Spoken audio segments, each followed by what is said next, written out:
So, welcome to yet another episode of Community Keys, where our mission is to spotlight the impact theory community members, where they come from, how they got here, and where they're headed. With that being said, please reach out to all of these members, start building new relationships, friendships, and just lift each other up. So, I'd like to welcome GeGe, who's our special guest here today. She was born in Romania and currently resides there. She moved to UK for a few years for her MBA, which helped her on her journey into finding herself. GeGe has many hobbies and interests that I'm very passionate about too, from philosophy, psychology, neuroscience, just to name a few. Thank you, GeGe, for joining me here today. Thank you for having me. It's an honor. So if we can start from the beginning so the audience can get to know you a bit better, would you be able to tell me a little bit more about like your childhood and where you grew up? So yeah, I'm born in Romania, and my grandparents actually are from Greek, and they immigrate here. And I grew up in a city by the sea. And since I was a kid, because this is how everything started, is I was passionate about reading because I believe reading is actually expanding your mind. Like we didn't have like the internet, how is it today? And I used to read a lot. And then I was like, reading that, it just opened my mind to everything is possible because any story that you read is, the hero's journey. And I'm like, and then I started observing people, and I'm like, I don't get why people play in this box, which is in their own. Like when I say that, is like, I set a set of rules. You're gonna apply those rules into your life, and that's it. And you don't figure out who you are. And there were like tough moments. Like I used to get in troubles in school and stuff like that because I was different. Then people, kids wouldn't just stay home and read, or So what types of books did you read? And also like you were just different in the sense that you liked this type of like intellectual kind of stuff. Is that kind of what you were talking about? Or was it a different type? Like there were two things.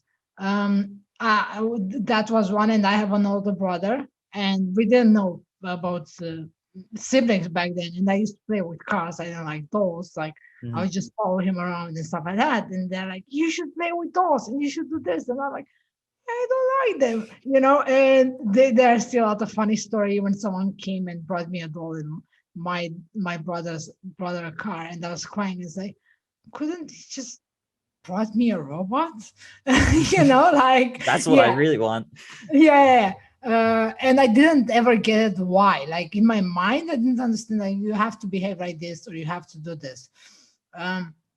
So, and then I remember the first book, because mom made me fall in love with reading, was Alone in the World by Hector Mallet. I remember the first book. Like this is insane.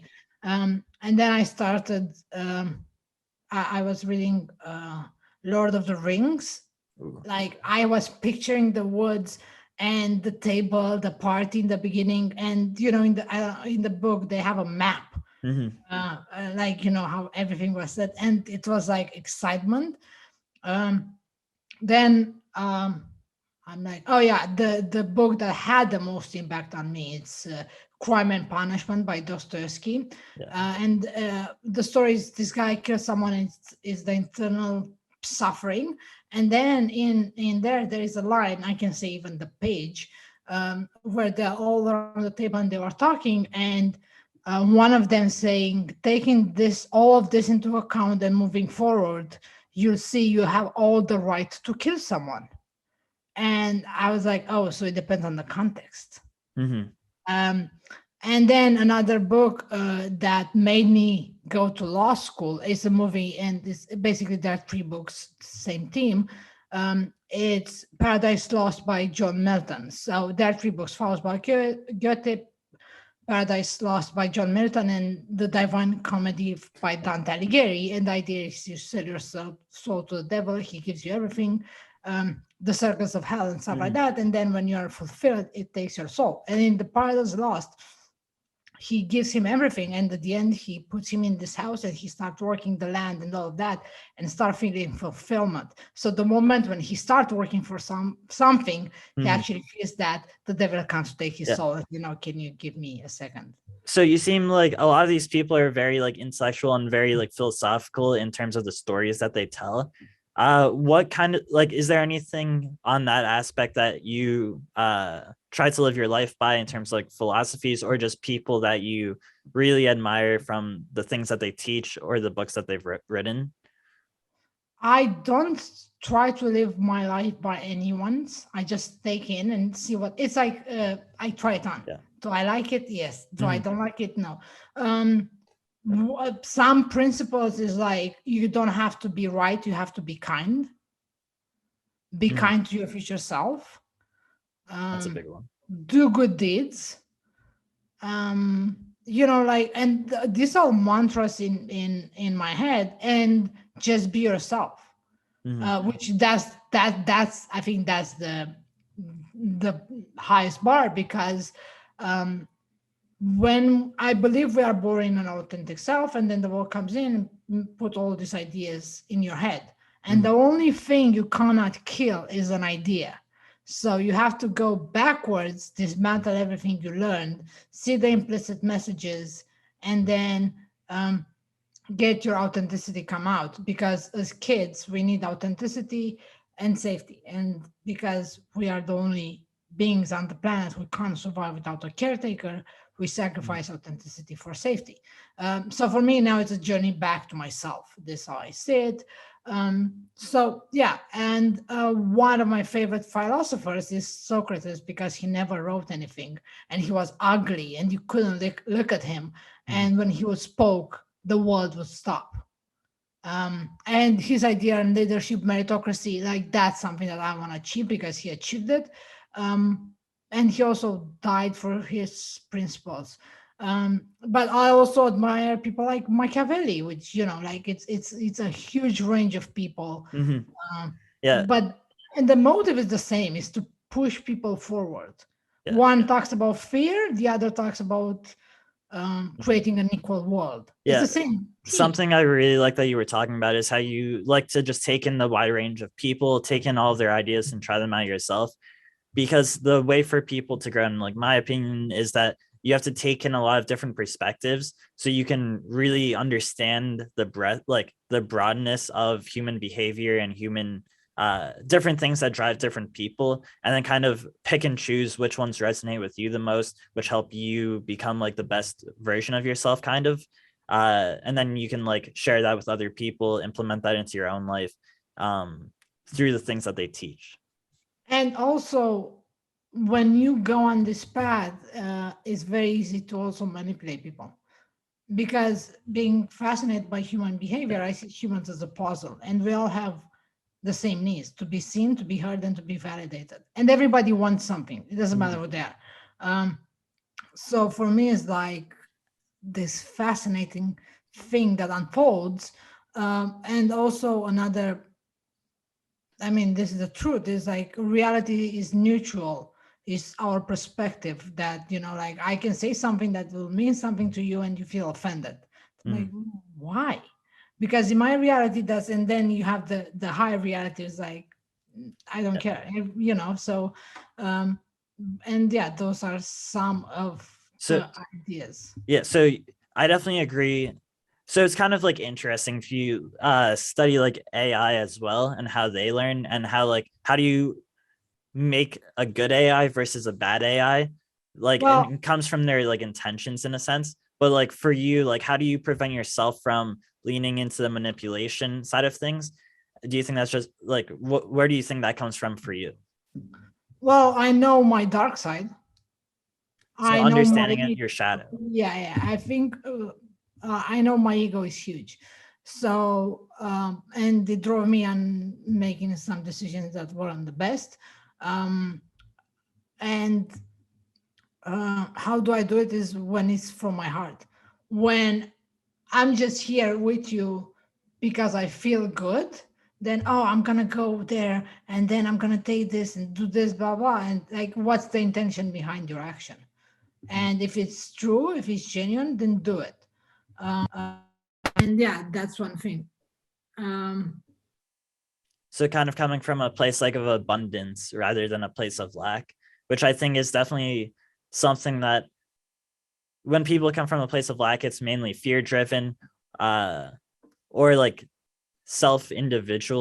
individual kind of point of view, rather than coming from a place of abundance where you can like share with people, help others grow, and things like that. needs of the ego is to be right, to be offended, uh, to have this fear or lack of be superior, be inferior. So that's why I look at the ego when I take an action, because I have ego. I'm not like Mhm. like monk, Buddhist monk, or Dalai Lama, or and I look at where, if I get offended, I'm like, okay, stop, drop, and roll. Like, put a pause. And then I'm like, okay, this, even if it's justified, it's like, yeah, and this person has their own issues. That's why they put, and then you just try to move on. I'm not 100% there yet. Mhm. And I'm a lot better. Like, I don't react, I Mhm. respond. And, I like to break the word responsibility is the ability To to respond. respond. So, That's yeah. actually really cool. I've never heard of responsibility like framed in that manner. But I think it's really powerful for people to like implement into their own life. So you seem very like intellectually curious. Is that kind of how you found out about impact theory? Oh, there is a funny story here. So I watched the movie Molly's Game. She ruled the biggest. Do you know the movie? I haven't watched it, but it's about the poker player who was like Yeah. a scam, And then what? That was what? like a scam artist kind of, or just like a gambler. No, you have to watch the movie Yeah. anyway. Weird story. I'm not gonna. And she went on Tom Billy's podcast. I watched it. And I'm like, who is this guy? I didn't like him at all. Mhm. Don't ask me why. And then Mel Robbins went on the podcast, and then I was like, oh, okay, I did this. And then I started going in more and more. And the reason why I'm bringing up Molly is I watched the podcast and I said, one day I'm going to meet her. And I ended up being in a Zoom that she was doing and, talk to her. And it's like intention is so strong Mhm. because you never know it. So, It um, attracts you. yeah. And then I was like, start to apply. I started researching Tom a little bit, and he was overweight all his life, which was the same thing as me. And he said one thing, like, because everybody would say, this is your genes, you'll never lose weight, that's it. And he said, 50% of your genes are malleable. And I went down that rabbit hole, and then he had Lisa had one guest, and he had one guest. Lisa, I think her name is Danielle, and his guest was Drew Manning. And they started dismantle this and talk about the emotional side of it. Um, and then I was like, okay, so if I work on this, it's gonna work. And for 2 years, I put my headphones on, I listen, I listen, I listen. And then one day, because this is what people see, I went to a doctor that just tailors some stuff for me, and then from that day on, I'm like dialed in. I also made a promise to Lisa 6 months ago or something like that, or maybe more, that I'll have a six pack and be on Mhm. her podcast. I didn't forget that. I'm working on it every day. And this is how I was started with it. And then I started meeting people and expand more and more and more.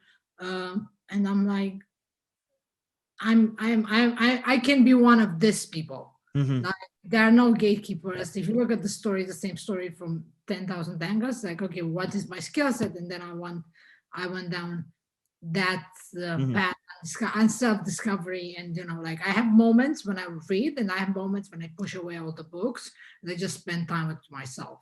Mhm. Yeah, this is how I discovered him, which is Yeah. funny. That's awesome. So is that kind of so finding like-minded people, is that kind of what drew you into the Discord, and like why you like to engage there and stuff like that?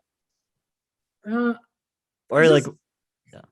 I don't remember. Like, I know, like, he posted, I just joined, um, and the thing is, when Gary Vee launches, I was Mhm. like, yeah, I don't care about this. And then when Tom launched it, I was like, okay, let's get closer into this. Then I went listening to the interviews, and the reason why I like them is how they demystified and simplified in a Mhm. very For real sure. way. Because in NFT, and this is what drew me to NFTs, um, it's against everything we ever learned. Is we set the price as a community, we set the value as a community. We need to collaborate. Speaking Mhm. of scarcity, we need to come together. We are forced to start being as uh, what we are built to do. People are built to Like collaborate. social. So I'm like, this is a big shift in mindset in everything we've learned, and this is the future. Like, you Yeah, know, I and totally agree with you there. So, to kind of bring it to like the last phase of this is, what are you doing now, and where do you plan on going into the future with either your career, just like your own life, personal journey, for like different health habits, whatever you want to really talk about here. well, I'm working on figure out what I want to do, like being very clear. Hmm. Like, Clarity is huge. Yeah. yeah, okay, I want to be a consultant. I will do this, and I'm like, no, every step of the way. Because if I ask you, um, what do you want to achieve, and you say world peace, for example. Okay, great. Which is the country that affects you the most, or whatever. Like world peace is general. Is you Hmm. will never achieve something that's general. And I started posting videos on my Instagram and posting like 2 years ago when the pandemic hit. I was like, I actually had a conversation with Tom, and he said this words to me. Someone somewhere here in this, there are opportunities. If you're gonna search for them, you're gonna find it. Hmm. And then I was like, what do I have to lose? Like, it's COVID. It's kind of the end of the world. Also, I kind of mentally, which is so important. I think failure is like the best thing. Um, I was in London. I came here for a week. In my mind, my biggest failure was to come back here. And I'm like, oh, I'm still alive. I'm still around. Now I can risk and do whatever. Um, that was only my mind. Like, no one considered that a failure except me. So I started posting videos and content, and then I started connecting with a lot of people that I would listen on podcasts and stuff like that. They became my mentors and my friends, and I'm like, okay, what inspires me in what these people do? And then I was like, okay, this is where I'm moving towards. Also, I don't like my job. I don't like the environment, so I want to move away from that. Um, and doing the work, I understood, oh yeah, I took my job to get validation from my parents. Like the work, the internal work is the most important. Um, so for me, next step is I saw that I have a skill set when it comes to community and people. Hmm. So it's like, okay, I just take all these pieces from the puzzle and see what will shape in the future. So I'm on that journey as a beginning as an entrepreneur. Yeah, that's really awesome. And I wish you the best of luck on your journey. And for finding like clarity, one person I really admire for their clarity is Rob Dyrdek. He's on a Tom Bilyeu's podcast, or on Impact Theory's podcast. Uh, like knowing how you want to feel in the future and being able to like vision exactly how you feel, what you're doing, your lifestyle, it'll help you like attract that and find the steps to get there just through faith, through attraction, like attraction manifestation type stuff. So thank you for that. And before our last question, I would like everyone to go into the Impact Theory Discord, reach out and add GeGe in the general chat, start up conversations about anything you heard here today. So many awesome topics that we've covered thus far. And you can also follow her at GeGe0609 on Instagram. So the last question I have for you here today is, what is one lesson you would want to teach the younger version of yourself because of the impact it had on your life? That is okay to be you. That is okay to be yourself. That, Like, yeah, I feel that when I even now when I say it, because one of my drivers, and this is interesting, you asked me, it's like I want to become the person I needed growing up. Mm, yeah, that's really powerful. Definitely, like that goes back to like the authenticity that you were talking about earlier. That principle is just really strong and becoming like ever more apparent in how people find like their happiness and fulfillment in life. So thank you for sharing. We've definitely had a great talk thus far, and I'm glad that you took the time out of your day to be here with me and the community here. It was a pleasure having you on. Thank you. Thank the audience for tuning in. And remember that relentless heroes become legendary. Join the Discord, connect with GeGe, and until next time, peace. Thank you.